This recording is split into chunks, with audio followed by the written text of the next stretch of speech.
Liability group की जो अवधारणा है वो थोड़ी थोड़ी एसएचजीज से मिलती हुई है। या जैसे कभी हम जब ज्वाइंट लायबिलिटी ग्रुप की बात भी करते हैं तो अक्सर ये होता है कि चाहे वो शाखा प्रबंधक हो या जो एनजीओ है जो फैसिलिटेट करते हैं ज्वाइंट लायबिलिटी ग्रुप बनाने के लिए, अक्सर उनके बीच में एसएचजीज और जेएलजीज को लेकर के थोड़ा सा कंफ्यूजन रहता है। कई बार जैसे मैं अगर अपना ललितपुर का आपको उदाहरण दूं तो कई बार शाखा प्रबंधक महोदय से बात करिए तो वो कहते हैं कि सर अगर एसएचजीज बन रही है या फॉर्म हो रही है, सीसीएल हो रही है, तो जेएलजीज की क्या उपयोगिता है। यहाँ पे कुछ बिंदु हैं जिनके आधार पे मैं दोनों के बीच में अंतर स्पष्ट करने की कोशिश करूंगा। जो सबसे पहला जो बिंदु है वो ये है कि स्वयं सहायता समूह जो है एक ऐसी अवधारणा है जहां पे हम समूह को पहले निर्धारित करते हैं, उसके बाद जो है उनके कार्यकलाप को आगे बढ़ाते हैं। लेकिन जब हम जेएलजी का निर्धारण करते हैं या जब जेएलजी का चयन करते हैं, संयुक्त देयता समूह का जब हम बनाते हैं, तो जो सबसे पहला विषय हमारे मन में आता है जेएलजी बनाते समय वो ये होता है कि कौन सी इकोनॉमिक एक्टिविटी है, कौन सा आर्थिक क्रियाकलाप है जिसके इर्द गिर्द समूह बन सकता है। तो हम ये कह सकते हैं कि हमारा जो जेएलजी समूह है, नाबार्ड के द्वारा जो लॉन्च स्कीम है जेएलजी, उसके अंतर्गत जो समूह बनेंगे वो एक्टिविटी बेस्ड होंगे। यानी उनका जो मुख्य बिंदु होगा, जो समूह की जो धुरी होगी वो एक्टिविटी होगी, कौन से आर्थिक क्रियाकलाप वो समूह करने जा रहा है, कैसे करेगा उससे हम आगे आएंगे। इसके अतिरिक्त एक विषय और मुख्य आता है कि जैसे एसएचजीज में जो हमारे मेंबर्स होते हैं, एसएचजीज में जो सदस्यों की संख्या होती है वो कम से कम 10 होती है, 10 से 20 के आसपास हम मान के चलते हैं। जेएलजी में जो हमारा ग्रुप होता है उसमें सदस्यों की संख्या 4 से 10 के बीच में होती है। 5-6 के आसपास हम एक कहते हैं कि जेएलजी में किसी एक जेएलजी में 5-6 सदस्य हैं तो एक आदर्श स्थिति है। तो यहाँ पर जेएलजी जो है वो 5-6 लोगों का एक ऐसा ग्रुप है जो किसी आर्थिक क्रियाकलाप के इर्द गिर्द बनता है। अगर मैं उदाहरण देकर समझाऊं तो शायद बेहतर तरीके से आप लोग समझ पाएंगे। मान लीजिए अगर हम किसी गांव में या किसी कस्बे में जब जेएलजी बनाते हैं या एसएचजीज बनाते हैं तो सबसे पहले हम ये देखते हैं कि एक समान या एक समान विचारधारा वाले 10 महिलाएं या पुरुष या एक समूह एक बने। फिर हम उनके बीच में बचत की अवधारणा को रखते हैं कि कैसे वो बचत कर सकते हैं। फिर हम उनके आगे रखते हैं कि इनकम लोनिंग किस तरीके से हो सकती है, आपस में वो किस तरह से लेन देन कर सकते हैं। जब ये सारी अवधारणाएं क्लियर हो जाती है, स्पष्ट हो जाती है उनको, तब हम आगे बढ़ते हैं किस स्टेज पे, सीसीएल की स्टेज पे। जब वो अपनी पर्याप्त बचत कर लेती है, एसएचजी का जो मुख्य अवधारणा है वो बचत के इर्द गिर्द घूमती है और जेएलजी की जो अवधारणा है वो आर्थिक क्रियाकलाप के इर्द गिर्द घूमती है। एसएचजी में हम क्या करते हैं, सबसे पहले बचत को प्रोत्साहित करते हैं कि सदस्यों के मध्य में बचत को किस तरीके से प्रोत्साहित किया जाए। जब बचत की अवधारणा वो सदस्य समझने लगते हैं तब हम उनको ये समझाते हैं कि भाई अगर आप अनुशासन से बचत करोगे, आपस में जब लेन देन करना शुरू करोगे, कम ब्याज दरों पे, तो आपको रुपए का या पैसे का या बचत का महत्व समझ में आएगा। उसके पश्चात हम कोशिश करते हैं कि वो स्वयं सहायता समूह बैंक से लिंक हो, बैंक से उसके लोनिंग हो और वो किसी एक बिजनेस मॉडल की तरफ बढ़े। जेएलजी के अंतर्गत बिजनेस मॉडल पहले से उपलब्ध रहता है। हम कोशिश करते हैं कि एक जैसी आर्थिक स्थिति के लोग, एक जैसी सोच रखने वाले लोग, एक जैसे स्टेटस के लोग, इकोनॉमिक स्टेटस के लोग एक समूह बनाएं और उस आर्थिक गतिविधि को आगे बढ़ाएं। आर्थिक गतिविधि पहले से मौजूद है, हमें केवल क्या करना है, उस गतिविधि को प्रोत्साहित करना है। जैसे अगर मैं उदाहरण दूं, मान लीजिए हम अपने आसपास या कस्बों में देखते हैं, ये लाइव उदाहरण है, ये कोई मैं एग्जाम्पल नहीं दे रहा हूँ, मैं अपने अनुभव से बता रहा हूँ कि जैसे हम देखते हैं शहरों में या कस्बों में या गाँव में रिक्शे वाले होते हैं जो रिक्शा खरीदते हैं। कई बार क्या होता है कि वो किराए से किसी से रिक्शा लेते हैं और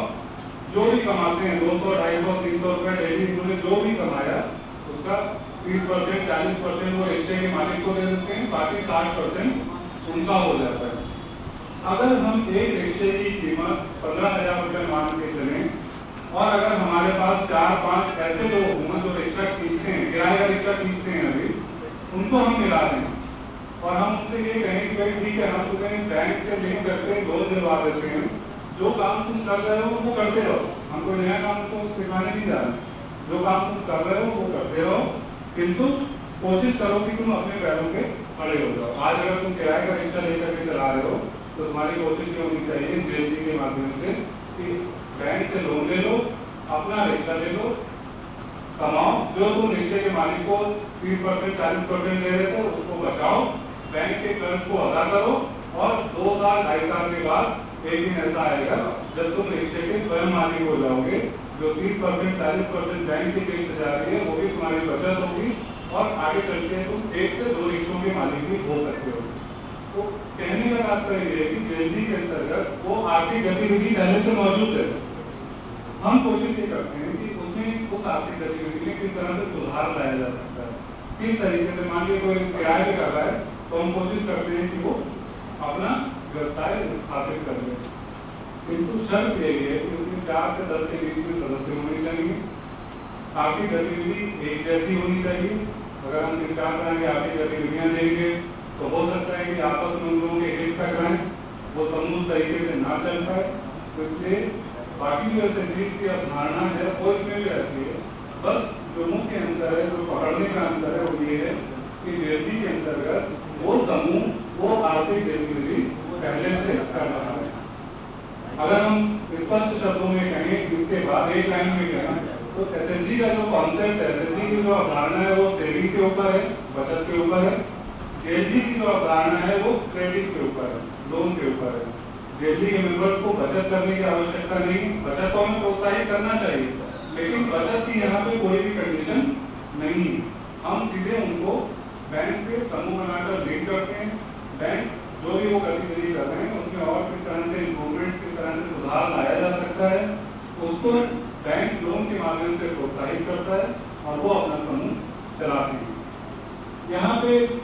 कुछ चीजों पर मैं जोर देना चाहूंगा। जेएलजी में जैसे बैंक जो गारंटी रखता है, बैंक जो लोन देता है तो वो गारंटी की अवधारणा या कोलेटरल की अवधारणा के अंतर्गत लोन देता है, किंतु जेएलजी में कोलेटरल की इस तरह की कोई भी आवश्यकता नहीं है। अब जब कोलेटरल की आवश्यकता नहीं है तो किस तरह से प्रेशर क्रिएट किया जा सकता है? बैंकों के मन में एक क्वेश्चन ये उठता है कि अगर हमारे पास मान लीजिए 5 लोगों की हमने जेएलजी बनाई, 15,000 रुपए का हमने हर सदस्य को लोन दिया, 71,000 का लोन हो गया, किंतु उस समूह के पास कोलेटरल या गारंटी कुछ भी नहीं है रखने के लिए। यहाँ पे जेएलजी के अंतर्गत नाबार्ड इस चीज पे जोर देता है कि अगर हमने सही तरीके से, जैसे कोई भी लोन जब बैंक करता है तो सबसे पहले वो एक असेसमेंट करता है लोन का, प्रॉपर डॉक्यूमेंटेशन होता है, उसके बाद ही वो लोन देता है। तो शाखा प्रबंधक महोदय या जो एनजीओ इसको फैसिलिटेट करते हैं, मेरा उनसे अनुरोध है कि जब भी आप इस जेएलजी के प्रोसेस में इन्वॉल्व हो, जब भी आप जेएलजी के समूह के निर्माण में भागीदारी करें तो हमेशा इस चीज की कोशिश करें कि जो असेसमेंट है जेएलजी का वो हम बैंक प्रबंधन के साथ बैठ करके शुरू में ही करते हैं, ताकि एक समान निष्कर्ष पर पहुंच सके कि मतलब इस समूह को लोन देना है या नहीं देना है। क्योंकि देखिए इसमें कोलेटरल की कोई अवधारणा नहीं है तो कई बार बैंक झिझकते हैं, ऐसा कोई कारण नहीं है, मेरे समझ में ऐसा कोई कारण नहीं है कि हम 15,000 या इस तरह के लोन में 50,000 के लोन हम जेएलजी को नहीं कर सकते हैं, बिल्कुल कर सकते हैं। बस थोड़ा सा ध्यान रखने की आवश्यकता है कि अगर हम जो एनजीओ या जो भी एजेंसी बीच में फैसिलिटेट कर रही है जेएलजी के निर्माण में, वो शाखा प्रबंधक महोदय, जिस बैंक से वो जेएलजी हो रही वहाँ के शाखा प्रबंधक महोदय, प्लस जो जेएलजी के सदस्य हैं वो अगर बैठ करके अपनी आवश्यकताओं का, अपने जोखिम का पहले से ही असेसमेंट, पहले से ही निर्धारण कर लें, उसके बाद अगर लोनिंग की जाए जेएलजी के अंतर्गत तो कोई कारण नहीं है कि वो जेएलजी सक्सेसफुल नहीं होगी।